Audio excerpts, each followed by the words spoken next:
Alright, hello everybody. I just thought I would go on here and share some of my Ozzy collection. Ozzy is my favorite singer, so I have a thing or two of his. Let's start with this book from Japan from 1987, which was a biography of his, but has quite a few really good pictures in it. Like that right there. That is Ozzy in one picture, I tell you. Yeah. The dungeon set, castle set, what do you want to call it? Abraham Ozzy. So this has some black and white photos, color photos. David Letterman. Alright. It's written in Japanese, so obviously I cannot read it. The majority of these pictures here have been seen elsewhere, but there are some original to this book. So that's interesting. Yeah, there. Nearly bald Ozzy there. Good one of Ozzy and Randy. Now this book here, as you can see, has a dust cover on it. There's not too many, paperback books had covers on them. Now the majority of these books, the covers are in rough shape. This one here is in pretty good shape. A few dents here and there, particularly at the top. But other than that, it's in really good shape. Here's another rare book, Mick Wall. Diary of a Madman, Ozzy Osbourne. October of 1985 to be more exact.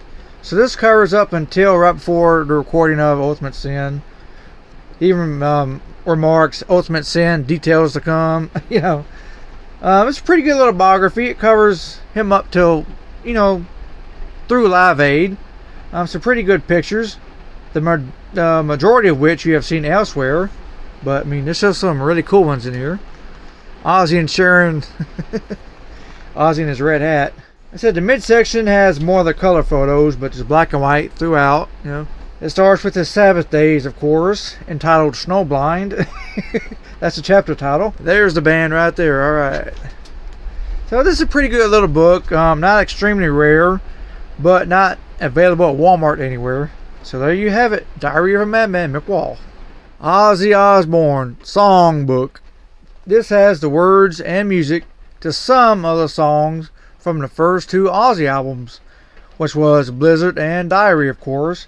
We have I Don't Know, Crazy Train, Mr. Crawley, Revelation, Mother Earth, Over the Mountain, Flying High Again, You Can't Kill Rock and Roll, Believer, Little Dolls, Tonight, S.A.T.O., and Diary of a Madman. It has some pictures throughout the book, all black and white, but mainly it's the music and the words.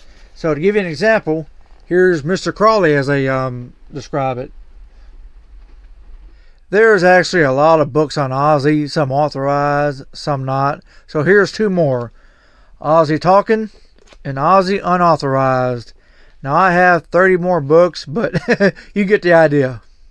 Now here is an interview picture disc from 1986. There's a front cover there. Switch to the back. Ozzy in a bat, of course. Has his signature on it. Doubt it's his signature, just a copy of his signature. Not too many of these guys hanging around, so there you go. Here's another Ozzy interview disc. November 1988, limited edition, 5,000 copies. Wow. Okay, this is from 1988, so it's the no rest period. But on the back, it has the Ultimate Sin character on it. Kind of weird. But there you have only 5,000 units. We have the Shot in the Dark 7-inch single backed with You Said It All. From 1991, the Moscow Peace Festival live record. This is from Korea. Has the date of December 15th, 1991. Golden Dragon Records. This has Cinderella, Motley Crue, Bon Jovi, Scorpions, Ozzy, and Skid Row. For Ozzy, we have I Don't Know and Paranoid. Now, yes, this was officially licensed to be released in Korea. This is not a bootleg. Rare, but not a bootleg. I also have the insert that came with it. One side's blank. Here's the one side here. I'll turn it right direction. There we go. And I do not read Korean, so I have no idea what this says. But if any of you do, there you go. Ozzy Osbourne live in Florida, 1992. August 14th to be more exact, the Miami Arena, Miami, Florida. This is a 3-record set, just one concert. Limited edition, 200. I have number 12 out of 200. This is still sealed, and I have no plans to unseal it. Here's the 7-inch single for No More Tears, backed with S.I.N. or Sin. Mama, I'm Coming Home, which has the bonus track of Don't Blame Me. This here is actually my favorite Ozzy vinyl record. It's a double single. It's a single for So Tired and Waiting for Darkness, both from the Bark at the Moon album. Very good. This also has 2 live cuts from the Salt Lake City film, Bark at the Moon Live and Paranoid Live. Alright, there's the back. Look at that picture. That's perfect with the bat wings and all that. Just perfect. It also opens up like this here. Look at that. Yeah. Some more great photos from that tour. Once again, a bat wing again. Like I said, I really love this. It's well put together. There were not that many, double singles put out. It sounds really good. Like I said, this is just my favorite. Just Say Ozzy, man. I could do a video on just Ozzy CDs. I really could. But here's the original CBS release of it. Now, why is it a special deal? Because this here, the booklet, folds out like that, kind of like a mini poster. Other versions do not. 97.7 Hits FM plays all the classics. Limited edition Ozzy Osbourne interview with Christy Knight. This was 1, 2, 3 radio interviews with Ozzy. 1 in 92, 1 in 95, and 1 in 97. Alright. This was a limited edition CD release, about 2,000 units, and I'm lucky enough to have one. The Ozfest 1997 live CD. What makes this interesting? The front has a linear card on it. Look at that. This has been released elsewhere, but without the linear card on front. That's what makes this kind of interesting. So this was from the very first Ozfest in 1996.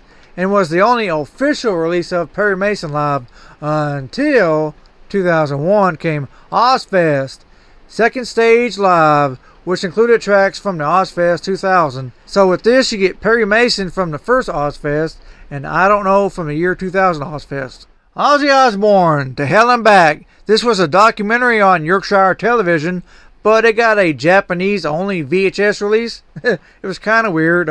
Just a simple, pull out, no big thrills. It did have an insert here, written in Japanese, of course.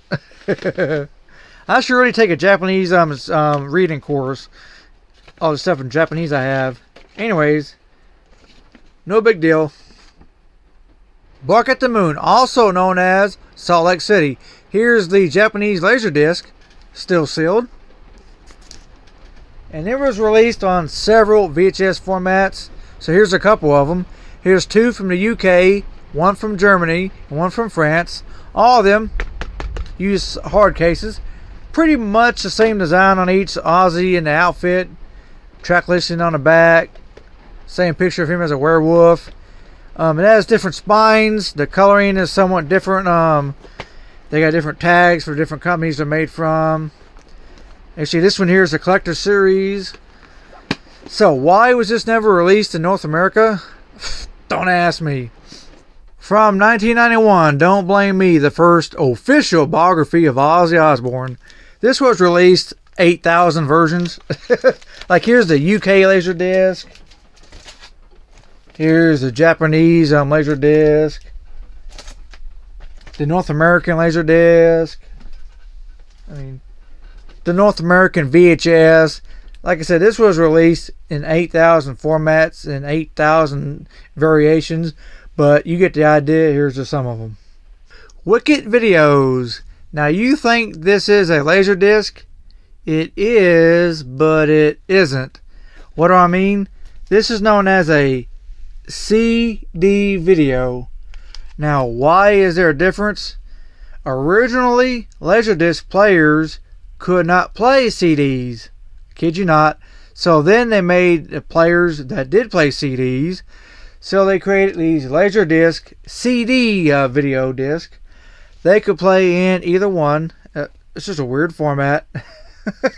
So it's a laser disc, but not a laser disc. It's a CD video, alright? Then they created a CD video disc that was half laser disc, half audio CD, just out there.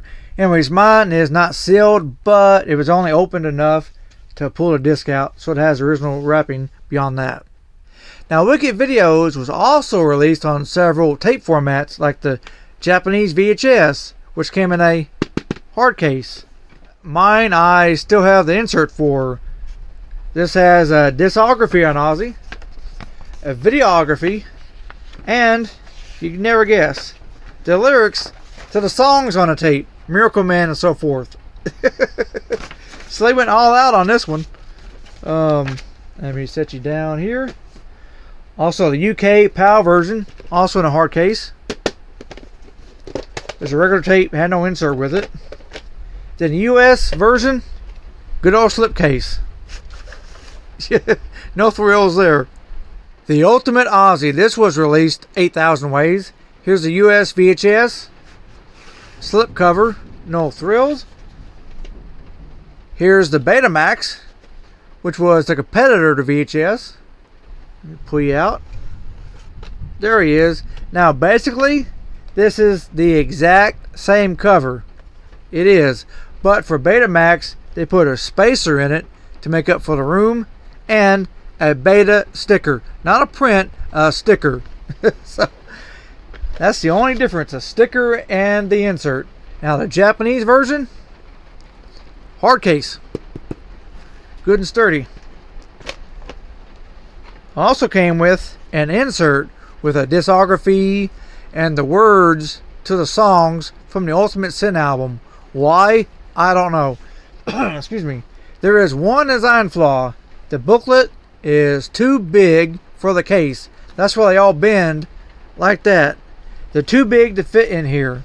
So you gotta be careful and stick it just right and close it just right to make sure you don't totally destroy the book. The UK version, or PAL format, once again, good old hard case. No insert. Laserdisc as well. Let's see here. Here's the American version, which I don't like it. It's green and ugly. The coloring is off. Just not very good. However, the Japanese version, much improvement. Look at that. Nice coloring, nice picture. A different design on the back than the other ones. Has the one picture of the band, track listing. So there you have it, Japanese Laserdisc. Speak of the Devil, Japanese Laserdisc, with an insert, once again, written in Japanese. So we also have the Japanese VHS, no insert, but a good hard case. There we go. Live and Loud, 1993. I have the VHS Grill Edition, still sealed. You know what this is? The audio cassette grill version, still sealed. Of course, it was on Laserdisc. So here's a Japanese Laserdisc, sealed. Now my American release is not sealed, but it has the original price sticker still on it right there. Let's see, Disc Jockey 02-12-93. It sold for, guess what? $34.88. Now this was released in like 5 different versions, Laserdisc, and 5 different versions, VHS, and I got the CD grill case and all that, but you get the idea. I just wanted to say that my US version of Laserdisc is not sealed, but it was open just enough for the disc to come out. So it has the original wrapper beyond that, including the original sticker. So that's a little extra. Well, I figured that's enough for one video, so I will be doing more in the future. Now what else do I have? Well, you have to stay tuned to find out. What is this? I'm not going to tell you right now. You have to wait and see. Later.